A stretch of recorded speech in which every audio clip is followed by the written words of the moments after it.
필요할 땐 언제나 돈 파는 가게. 안녕하세요. 돈 파는 가게 대표사원 김강주입니다. 최근 방송에서 제가 부동산 올가미론, 구체적으로는 아파트 올가미론이라고 해도 무방할 듯한데 그 이야기를 얼핏 했더니 많은 분들께서 그 올가미론이라는 것이 도대체 무엇인지 문의를 해 주셨습니다. 그래서 오늘은 미친 집값의 복병이라고 제가 말씀드리는 바로 이 아파트 올가미론, 부동산 올가미론에 대한 실체 분석을 나눠드리도록 하겠습니다.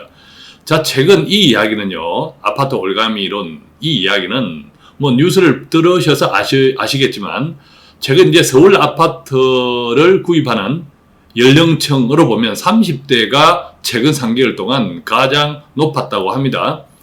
무려 이제 12월 달만 하더라도 30대가 서울 아파트를 구입한 비중이 31%라고 하는데 얼추 3명 중에 1명은 30대라는 거죠. 전 연령층에서 최고입니다. 참고로 이 40대는 28.7%에 불과했다고 하네요. 왜 제가 불과라는 표현을 쓰냐면 그전에는 항상 40대가 또 50대가 가장 높았기 때문이죠. 자, 이제 최근 3개월 연속으로 30%대 바로 30대입니다. 8월 달부터 그 현상이 빚어졌다고 하네요. 8월 달에도 30.4%. 그때 이제 40대는 29.1%. 그러니까 지난 8월 달부터 서울 아파트에 구매하는 큰 손이 바로 30대가 된 거죠. 최초로 30대가 선두를 차지한 때가 지난 8월 달부터라고 합니다. 자, 그러면 이 30대가 서울 아파트 큰손으로 등장한 것이 부동산 올가미론, 구체적으로는 아파트 올가미론하고 어떻게 연결될 것인지, 그리고 그 내용은 무엇이며 어떤 문제가 있을 것인지 지금부터 함께 본격적으로 나누겠습니다. 자, 먼저 30대가 서울 아파트 큰손이 되었다. 자, 그 내용은 우선 청약 가점에서 불리하다는 겁니다. 우리가 청약을 요즘 이제 로또 청약이라고 해가지고 이 상한제가 적용된다, 안 된다, 등등 때문에 이제 적용은 되고 있지만 그쪽 지역에서 분양하는 아파트를 이제 당첨받기 위해서는 아주 하늘의 별따기다. 대체로 이제 한 3가지 정도가 우리가 이제 청약 가점을 정합니다. 첫 번째는 무주택 기간, 두 번째는 부양가족, 세 번째는 청약 통장 가입 기간인데, 자, 이것이 젊을수록 불리하죠. 자, 예컨대 최근 이제 상한제 적용 지역의 당첨 점수를 따지니까 평균 청약 가점이 한 70점 내외 정도는 되어야 당첨되더라. 자, 이 70점 내외를 충족시키려면 무주택 기간이 15년 이상이어야 하는데 우선 30대 쉽지 않죠. 그 다음에 부양가족 3명 이상 쉽지 않습니다. 요즘 결혼을 늦게 하고 또 결혼해도 자녀를 일찍 안 낳고 낳더라도 1명 정도. 또 세 번째는 청약 통장 가입 기간이 15년 이상. 자, 이런 조건들을 채우는 것이 30대가 불리하다. 자, 그러다 보니까 이제 청약은 포기하고 그냥 집을 사자 이렇게 이제 돌아섰다는 건데, 그런데 이 서울 아파트 강남 4구가 아니더라도 싸지가 않죠. 비쌉니다. 당연히 타 지역에 비해서. 그렇기 때문에 이 30대가 그러면 그 아파트 산 돈을 어디서 나왔냐 하고 이제 주택 취득 자금 집계를 분석해 보니까 빚이 55%라는 거죠. 자, 그 중에는 20대도 있습니다. 자, 20대 같은 경우는 빚이 무려 64%라는 거죠. 자, 이 부채라는 것이 우리가 이제 LTV가 은행 대출, 집값의 40%로 이제 묶여 있지 않습니까? 자, 그럼에도 불구하고 LTV 기준으로 40% 대출받고 모자라는 돈, 즉 이제 부채 55%, 20대는 64%를 할 때 이 모자라는 돈을 기타 차입금으로 빌렸는데 이 기타 차입금이 대체로 부모 돈일 가능성이 이제 높다는 거죠. 자, 그러다 보니까 심지어 결혼을 하고도 혼인신고를 하지 않고 신랑이 대출받아서 집 사고 또 신부가 그 신랑이 대출받아 집 산 주택에 전세자금 대출로 입주하는 전세자금 대출을 우리가 전세자금의 뭐 80%까지 대출이 가능하니까 LTV를 좀 피할 수 있죠. 우회할 수 있죠. 그렇게 해서 이제 입주하는 케이스도 나타나는 등 좀 여러 가지 이제 웃지 못할 이제 부작용이라고 해야 할까요? 그런 현상들이 생기더라라는 거죠. 자, 그렇다면, 자, 우선 30대들이 자기 돈이 많지 않으니까 큰 돈을 결국 빌린다. 은행은 기본. 그리고 이제 기타 차입금 빌린다. 자, 그럼 이제 이런 30대들이 어디에 집을 살까? 이렇게 한번 보았더니, 대체로 이제 보면 성동구, 마포구, 관악구, 중구, 동대문구, 강서구, 대체로 이제 이런 쪽들은 강남 4구에 비해서는 집값이 상대적으로 좀 싸죠. 뭐 이런 쪽들을 많이 샀고, 또한 1번에서 6번 정도의 지역보다는 조금 떨어지지만, 뭐 서초구와 강남구, 그리고 목동, 뭐 교육 이쪽 관련된 양천구 지역도 뭐 30% 그 육박할 정도로 많이 구입을 했습니다. 자, 그러니까 뭐 성동구가 제일 많이 샀네요. 한 43%. 성동구 지역의 12열 아파트는 30대가 무려 뭐 10명 중에 10개의 거래 가운데 30대가 4건이 넘었다. 이렇게 이제 이해할 수 있는데, 자, 문제는 제가 조금 전에 말씀드린 것처럼 30대의 아파트 구입 자금이 55%는 빚이다. 그 가운데 한 3억 정도 평균 되더라. 라고 할 때, 결국 이제 무리해서 집을 산 거죠. 자, 이런 예가 과거에 없었습니다. 자, 이것을 저는 막차 타는 30대라고 이제 표현을 해 보겠습니다. 막차 타는 30대. 자, 막차 타는 30대라는 표현은 뭐냐면, 우리가 주식 시장에서도 이 상투 있죠. 꼭대기에 뛰어들 때는 대체로 이제 여력 없는 사람들이 빚을 내어서 묻지마 투자할 때입니다. 즉, 너도 나도 이제 계속 오른다라는 그 확신이 생기니까 그때는 빚을 내어서 막 묻지마 투자를 하는 거죠. 지금의 막차 타는 30대가 제가 볼 때는 딱 이런 형국입니다. 자, 예를 들어 보겠습니다. 30대가 만약 이제 한 평균 3억 정도의 은행 부채를 낸다고 하는데 원리금 상환이 약 한 120만 원 정도 됩니다. 뭐 장기 상환을 할 때도 말입니다. 월 한 120만 원 정도가 되면 이게 뭐 맞벌이나 고소득이 아니면 저축하기 힘듭니다. 물론 이제 맞벌이나 고소득일 수도 있겠지만 아까 이제 예를 들었지만 한 55% 심지어 뭐 20대는 60%가 넘는다. 자, 그때 LTV 은행 대출 한도를 적용하면 나머지 돈들은 또 뭐 부모들 돈이다. 자, 이렇게 이제 유추해 보면 뭐 맞벌이나 고소득이라고 하더라도 우선은 당장 그 돈을 마련했다 하더라도 이 월 120만 원 정도의 매월 주택 이 대출 상환 자금으로 들어가면 정말 빠듯하죠. 그런데 두 번째는요, 만약의 경우 경제 위기가 닥치면, 자, 저는 경제 위기가 뭐 2020년에 온다라고 하지 않았습니다. 제 생각입니다.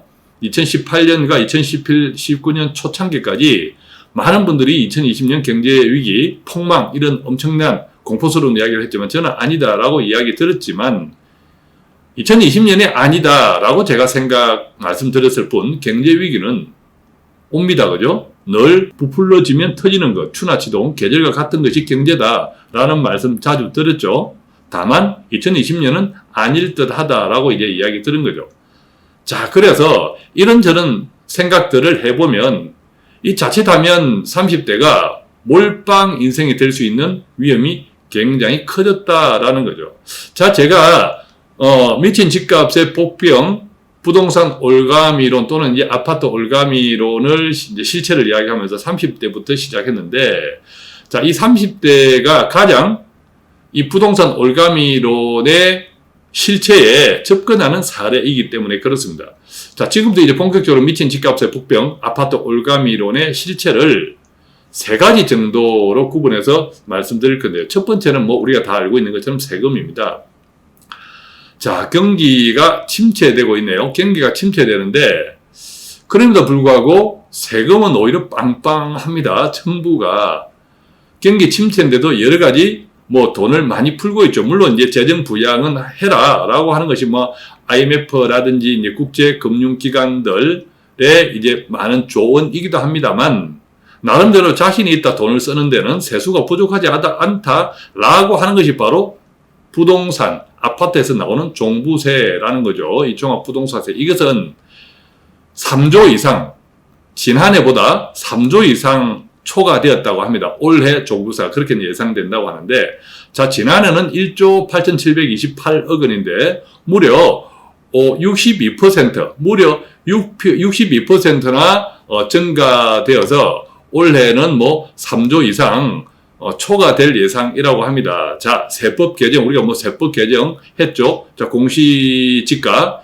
그 다음에 또 뭐, 등등 해서 세법 개정 효과로 9,100억 원, 그리고 이제 공시가격 상승 효과로 2,600억 원, 이렇게 해서, 올해 종부세가 뭐 한 3조 이상 초과 세수가 예상된다. 지난해에 비해서 이제, 그렇다고 합니다. 물론, 이 종부세 올해 받아들고 뭐 악소리 나시는 분들 특히 이제 고가 아파트 많으신데 그렇다고 해서 올해 종부세 때문에 매도 물량이 많겠다. 그것은 아니고요. 또한 지금 현재 집값은 이미 이 종부세는 과세 기준일이 지난 6월 1일이기 때문에 이미 주택 가격에 반영되어 있습니다. 그래서 지금 뭐 종부세가 고지되고 있지만 다 고지는 받았지만 이것 때문에 뭐 집값이 하락되는 일은 뭐 전혀 없다. 이미 집값에 반영되었다. 자, 종부세는 우리가 다 알고 있는 것처럼 그래도 한 번 더 정리해 보면 이렇습니다. 공시가격 9억 원 초과 아파트들이 대상이죠. 공시가격 9억 원 초과 아파트. 부동산이죠. 아파트가 아니라. 자, 지난해에는 이 46만 6천 명 정도였는데 올해는 집값이 올라서 최대 한 60만 명 정도가 예상된다고 합니다. 물론 당연히 뭐 강남 4구, 그 다음에 마포, 용산, 성동구 등 이 비강남 지역으로 아직 이제 확대되고 있다고 하는데, 자, 올해 공시가격 상승률을 2014년 올해 공시가격 상승률을 한번 따져보면요, 2014년 에서 2018년보다 공시가격이 크게 상승했다. 자, 무슨 이야기입니까? 예년 평균에 비해서 2014년에서 2018년 뭐 조금씩 거의 뭐 차이 없이 오르다가 그보다는 올해 공시가격이 평균 한 14% 상승했다. 어디? 서울 공동주택. 여기에는 평균이니까 공시가격 상승이 뭐 거의 없었던 데도 있고 있었다면 조금, 그리고 대폭 있었던 데도 있죠. 아무래도 고가 아파트 중심으로 그랬겠죠. 자, 두 번째 이 종부세 계산 방식은 공시가격 곱하기 그 다음에 이제 공정시장 가액 비율이라고 있습니다. 공시가격을 100%라고 보면 거기서 이제 공정시장 가액 비율을 뭐 80%, 85%, 뭐 90% 이것이 이제 공정시장 가액 비율인데 이 지난해보다 이 공정시장 가액 비율도 한 0.5% 올라서 85%를 이제 적용합니다. 올해 적용했습니다. 자, 그런데 이제 이렇게 종부세를 올해 적용하다 보니까 지난해보다 한 두 배 내지 세 배가 올랐다라는 이야기죠. 그래서 만약에 이제 올해 아파트가 이만큼 실제적으로 오르지 않았다면 종부세가 지난해보다 한 두세 배 오르니까 올해 아파트를 팔려고 내놓는 물량들도 많을 것이다. 이런 예상을 했는데 전혀 예상을 빗나간 이유, 그것은 바로 집값이 뭐 한 최소 2, 3억 원 정도 폭등했다라는 거죠. 뭐 2, 3억 원 이상 폭등한 지역도 많습니다. 고가 아파트 같은 경우. 근데 그러다 보니까 뭐 종부세 2, 3배 올라도 뭐 집값이 더 크게 올랐으니까 파는 사람이 있다 없다라는 거죠. 그래서 이제 집을 팔기보다는 오히려 장기 보유나 또는 이제 정려를 선택하는 사람이 많더라. 결과적으로 지금 현재 이제 아파트, 서울 아파트 특히 매도자 위죠. 심지어 한번 팔기로 계약했다가 집값이 오르니까 계약 파기를 하는 현상들도 간혹 나타나고 있더라. 또한 이것이 서울 아파트뿐만 아니라 뭐 부산 뭐 등등 뭐 해운대 등등 이제 최근에 해운대 아파트 싹쓸이 하더라. 자, 이런 소문이 나돌 정도로 이 상한제의 영향, 이 공급이 축소되겠다 이런 영향이 너무 과도하게 소문이 돌면서 시장의 주택 가격을 굉장히 급상승시키는 원인이 되고 있습니다. 자, 그런데 이 공시가 상승이라든지 공정 비율 이 상승은 올해 어떤 의미에서는 처음 시작하는 겁니다. 어떤 의미에서 처음 시작하는 겁니다. 무슨 이야기입니까? 내년 이후가 더 중요하다는 거죠. 자, 내년도 그러면 내년 이후에는 이 종부세 영향이 어떨까? 자, 내년부터 포함해서 이제 3년 안에 1년에 연 1천만 원, 1년에 연간 1,000만 원 이상을 내는 이 종부세, 그 아파트도 이제부터는 속출하겠다. 해가 가면 갈수록 이런 이야기인데요. 자, 이것은 이제 정부가 고가주택 공시가격 현실화. 자, 고가주택에 대한 공시가격을 점점 현실화하겠다. 올해도 뭐 평균 14%, 고가주택 같은 경우는 더 많이 올렸죠. 이런 것처럼. 자, 올해 서울의 공동주택 공시가격도 12년 만에 최대치를 올린 겁니다.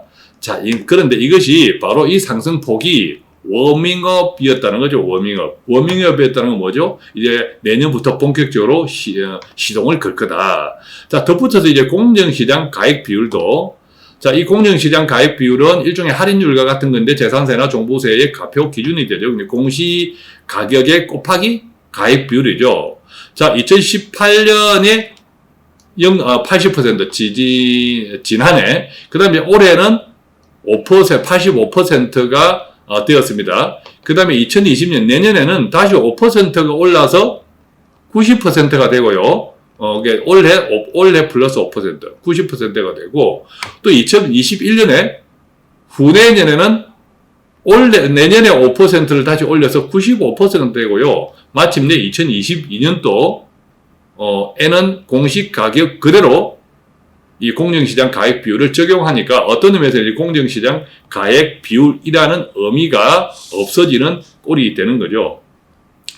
자, 그러면 이렇게 앞으로 이제 공시 가격이 오를 것이고 또 공정시장 가액 비율은 이렇게 이미 오르는 것으로 예고가 되어 있다면, 자, 이것을 기준으로 할 때 서울 주요 단지 공시 가격들은 어떤 변화가 있을까? 서울 주요 단지 공시 가격들은, 즉 앞으로 3년간 내년부터 2022년까지 매년 이 공시 가격이 한 10%씩 인상된다. 공시 가격이 10%씩 인상된다. 그리고 또 공정 비율 공정 비율이 뭐 90%, 95%, 100% 이렇게 조정된다고 할 때, 이제 고가 아파트 같은 경우는 한 채만 있어도 연간 1,000만 원 이상의 이제 보유세를 낼 수도 있다. 자, 덧붙여서 이 다주택자의 경우는 더욱 심각하다. 이제 이 종부세가 우리가 지금 알고 계시는 것처럼 1주택자 경우에는 이 보유세 상한액이 있습니다. 즉, 전년 세액의 한 150%를 넘지 못한다. 그냥 150%까지만 내는 거죠. 그 이상 초과되어도. 그런데 이제 조정 대상 지역의 주택 두 채를 가진 분은 이 세 부담 상한액이 2배수 200%로 늘어나고 3주택 이상은 300% 늘어난다. 그러니까 점점 압박이 많아지고, 특히 지금 이제 다주택자가 많지 않습니까? 특히 있는 분들.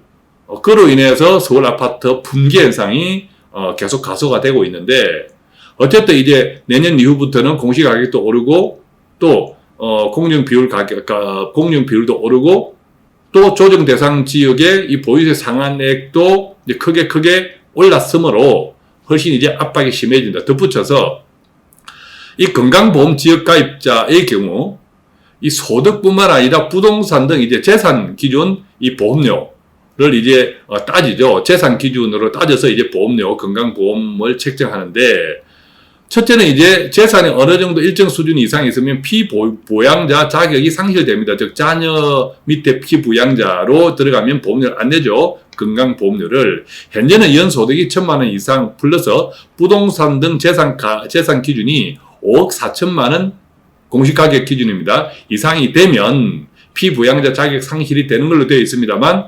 2022년 7월부터는 재산 기준이 3억 6천만 원으로 하향됩니다. 이 이야기는 뭡니까?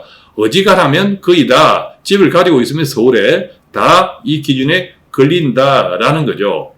자, 그러니까 우선 이제 계속 우리가 이것을 보유하는 기간 동안에 계속 세금이 늘어난다. 뿐만 아니라 간접세인 건강보험료도 늘어난다. 자, 그 다음에 이제 뭐 세금으로 하면 양도세도 그렇죠. 양도세는 이미 우리가 알고 있습니다.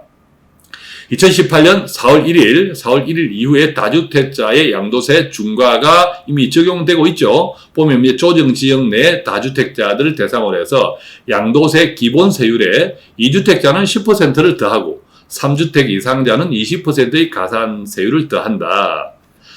또한 이제 조정지역 내 다주택자 같은 경우에는 장기 보유 특별공제, 이 최대 30%까지 할인받을 수 있는 건데, 공제받을 수 있는 건데, 이 장기 보유 특별공제, 이것도 이제 적용이 배제된다. 자, 이 말씀은 무엇입니까? 기본적으로 앞으로 한 채만 있더라도 공시 가격이 오르고, 뭐 등등 해서 보유세가 계속 인상되지만, 특히 이제 다주택자에게는 그것이 더 무서운 세금 폭탄이 되어가고 있다. 최소한 다주택을 보유하는 데는 굉장히 여러 가지로 뭐 건보료까지 포함해서 힘이 들게 만들고 있는 것이 바로 세금 정책이라는 거죠. 자, 그렇기 때문에